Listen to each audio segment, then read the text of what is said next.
Uma das áreas que me fascina, eu interesso muito, também é a religião. Eu tenho nascido numa família católica cristã, tenho muitas memórias e reminiscências de histórias, ideias, mensagens que me foram passadas ao longo do tempo.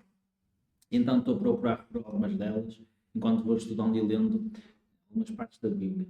E eu apanhei-me aqui com um segmento que eu acho muito interessante, que levou-me aqui a converger com umas ideias de Carl Jung, um pensador que marcou profundamente o século XX e que popularizou termos como introversão e extroversão, ainda hoje bem conhecido, bem respeitado, ainda dá de falar na ciência, ainda há ideias que estão neste momento a passar pelo processo de verificação científica e que estão a ser comprovadas várias das ideias dele, e também uma escola terapêutica, ou seja, é possível também ter um terapeuta junguiano da escola de pensamento de Carl Jung, embora não seja das mais populares aqui em Portugal, mas eu acho que é mesmo profunda. Aliás, a psicologia analítica de Carl Jung, a psicologia junguiana, também pode ser chamada de psicologia profunda.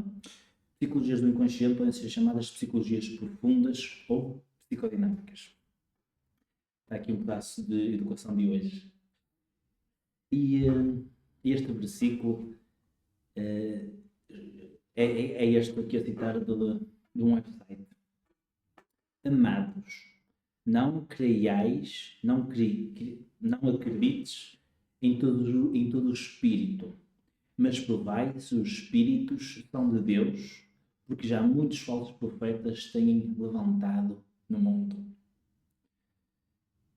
Depois tem aqui o chamado versículo 2: nisto conhecereis o Espírito de Deus, todo o espírito que confessa que Jesus Cristo veio em carne é de Deus. Aqui quero, e depois tem mais, isto é, Epístola 1 de João, capítulo 4. Eu não quero que isto transforme num sermão bíblico, porque não vai ter certeza, porque as pessoas estão em psicologia, vão ser psicólogos, tudo correr bem. Agora, amados, não creais em todo o espírito, mas provai se os espíritos são de Deus. Ou seja, eu aqui, traduzindo por as minhas palavras, os espíritos são benéficos.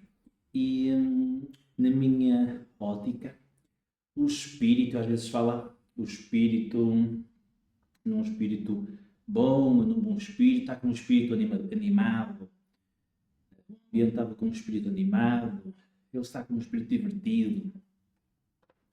E na minha ótica, os espíritos podem ser interpretados nada mais nada menos do que os arquétipos de Carl Jung, que são padrões de comportamento, que seguem regras.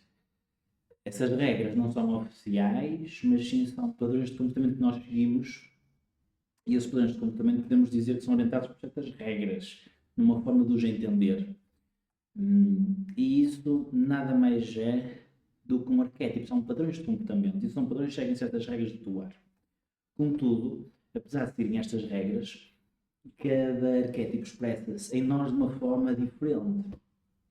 Duas pessoas podem estar zangadas, mas cada uma pode mostrar o seu ar de zangado ou a sua zanga de uma forma diferente.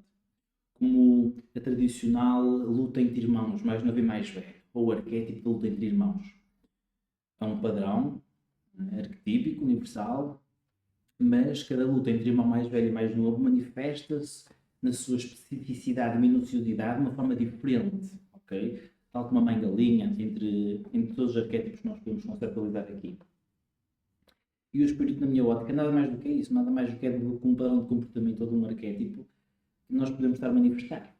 Isto é espetacular, porque nós, ao utilizar as palavras, dependendo das palavras que nós escolhemos, nós acabamos por incorporar diferentes arquétipos, onde a linguagem está aqui escrita, diferentes espíritos.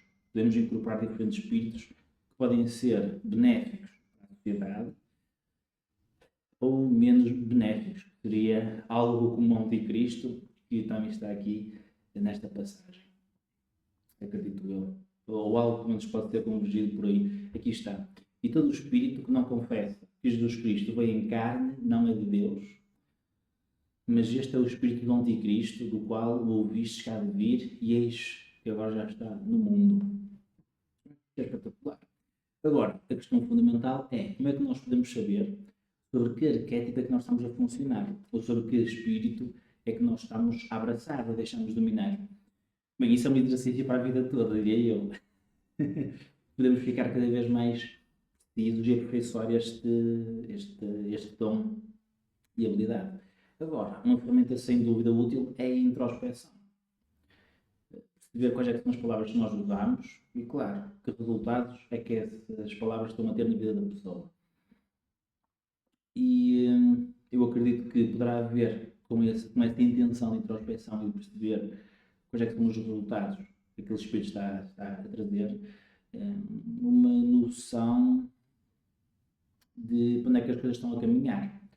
Como quando a pessoa está a simular cenários na sua mente, por exemplo, conversas. Como é que vai abordar outra pessoa para ter uma conversa da melhor forma possível? Como é que pode ser uma abordagem que não vai dar nenhuma ativação emocional por parte da outra pessoa? Ou seja, que não vai dar em revolta, não vai fazer a pessoa se passar dos cadetes. A pessoa simula o cenário na sua cabeça, procurando perceber quais são as melhores palavras para trocar com outra pessoa, de forma a conversa correr ou ocorrer da forma mais harmoniosa possível. E eu acho que essa é uma das formas de perceber e entrar no melhor espírito possível. Conseguindo então, através desses cenários criados na sua cabeça, ver qual é que é o espírito que ela vai adotar ali. Uma coisa é simular na cabeça. Vou chegar ali e vou dizer: ei, fizeste-me aquilo no outro dia, não gostei. De uma forma mais abrasiva. É um espírito totalmente diferente do que se comunicar isto de uma forma diferente. Por exemplo, em João, reparei que nós temos este padrão de comportamento e não me sinto bastante confortável. Será que há uma forma de podermos comunicar aqui que me sinta mais confortável e que tu também, podemos continuar esta relação? Um exemplo, que é vai adotar um espírito na conversa totalmente diferente. E isto é uma das formas de, bem, olhar e interpretar os espíritos, o que é que poderá ser o espírito, e aquilo que é que poderá ser o arquétipo e que arquétipo é que nós podemos estar a incorporar. Também, a ter curiosidade, nós podemos estar a incorporar arquétipos diferentes ao longo do dia a dia. O arquétipo de pai, que tipo de pai é que estamos a ser, tipo de amigo, colega, profissional. Virtualmente eu diria tudo, a minha interpretação e ótica. Tudo pode estar a gerar em nós ou a atuarmos num arquétipo diferente. E inicialmente pode parecer que não, para pessoas talvez que não estão desenvolvidas a nível emocional, intelectual, se calhar não teriam sido muito estimuladas nesse aspecto, mas faz tremenda diferença as palavras e elas vão gerar espíritos diferentes de conversa. Um espírito mais animado e harmonioso, um espírito mais abrasivo. Não gosto quando falas assim comigo. E isto faz parte do desenvolvimento intelectual na minha compreensão e emocional também, e de compreensão do funcionamento do ser humano, nosso e do outro. Mas é o caminho a seguir, sem dúvida alguma, na minha opinião. Também, houve uma altura que eu questionava a mim mesmo: qual é que é a diferença entre espírito e alma? E é a mesma coisa? E eu aqui quando digo estes termos, não quero que seja num sentido fantasioso, principalmente para quem é ateu ou ateia, ou agnóstico. Mas sim coisas mais concretas, reais, e que várias pessoas tenham experienciado o que é que poderá ser, o que é que se chama a estes fenómenos, mesmo que ainda estejamos a procurar compreender em diferentes áreas o que é que eles são. E muito influenciado pela minha leitura de Carl Jung e todo o meu entendimento dos livros que estudei, eu encaro a alma nada mais do que aquela que analisa todo o resto de uma forma neutra, não julgadora, e que consegue então perceber qual é que é o espírito, por exemplo, de que estamos a incorporar naquele momento, ou arquétipo. E na minha opinião é isso. Eu lembro-me de ver um pensador, dele a partilhar que houve um momento que a psique dele dividiu-se em dois. Um era a parte daquilo que ele falava e dizia, comunicava. Outra parte era uma parte que estava a julgar tudo o que esta dizia e fazia, que era ele, mas era de uma forma neutra, ou seja, nas palavras dele: isso é treta, isso é tal, não acreditas nisso? E eu acredito que isso é que será mesmo a alma. Essa parte de nós neutra, que não julga, mas que tenha consciência das coisas que nós estamos a dizer são mais ou menos alinhadas.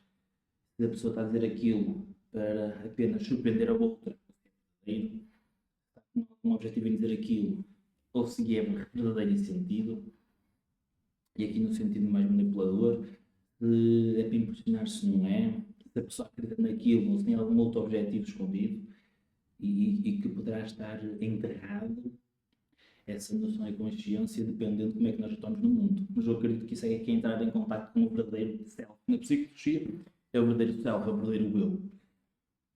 Não é aquele eu que foi totalmente condicionado por forças exteriores e que se internalizou e que agora não sei bem quem é que sou eu e estou aqui meio fragmentado, mas sim é aquele eu verdadeiro que emerge de dentro para fora e que enfrenta as forças do mundo, que não as absorve mal digeridas, mas sim que enfrenta, ou pelo menos que faz uma dança harmoniosa com essas forças exteriores do mundo, para então incorporar o verdadeiro eu, na psicologia chamado self, ou estamos a falar no si mesmo, e é isso, o self é o verdadeiro eu, o que não é condicionado por forças externas no sentido maléfico, mas sim no sentido benéfico, que é eu integro as forças exteriores, batalhando com elas, levando-as de uma maneira que as integro de uma forma que me beneficia, mas que me beneficia de uma forma justa, porque nós não queremos autossabotagem, nem queremos manipulação. Queremos um meio. Eu procuro aquilo que me vai beneficiar, simultaneamente, enquanto procuro atuar de uma forma justa e que vai beneficiar também o mundo. Eu acho que é o centro. Acho que isso é o centro que se aplica a tudo, na minha perspectiva hoje. Para perceber isto, é como a ideia do introvertido e do extrovertido. No Carl Jung, o introvertido, por um lado, ele fascinava-se pelas ideias do mundo interior e pelo eu, pelo mundo abstrato. Havia outra parte dele, inconsciente, que também procurava conectar-se com o mundo exterior e pelas coisas e pelos objetos. E se o extrovertido era extrovertido, ele era muito movido para o exterior, para os objetos e para as coisas, para as pessoas também, fundamentalmente. E havia parte dele lá no inconsciente que gostava mais de fazer introspeção e virar-se para dentro. Então é que esta parte custa aos extrovertidos, por isso é que são introvertidos. Contudo, o ideal será encontrar ali um ponto no meio, onde integramos, na minha perspectiva, os dois e obtemos os benefícios dos dois. Afinal de contas, para obtermos o maior benefício para a nossa vida, sendo justos com o mundo, vamos precisar de alguma coisa que se centre no meio, correto? O introvertido vai ter de ganhar a coragem, embora seja, vai ter coragem, por associação, não por definição, diria eu, vai ter de ter a coragem de enfrentar o mundo, desenvolver as suas habilidades sociais, se quer ter sucesso, correto? Sucesso profissional, começar a falar em público entre outros. E o extrovertido também, mas mais tarde, se quiser ter um desenvolvimento intelectual e mais aprofundado e consciente, também vai ter que se virar mais para a introspeção, perceber onde é que é a mais coerente, menos coerente, para então ganhar um pouco mais de consciência sobre si mesmo e sobre o mundo, na minha perspectiva. Por isso está sempre no centro, na minha ótica. Ainda vou ter mais coisas para falar sobre isto. Esta visão filosófica e teológica, espero eu, seja considerada teológica, espero estar a esse nível. E o vídeo disto foi hoje. Muito obrigado. Subscreve o canal para mais e comenta o que é que tu achaste. Nem que seja um sim, não gosto, achei interessante, para eu saber se devo fazer mais destes vídeos ou não. Um abraço, obrigado, adeus.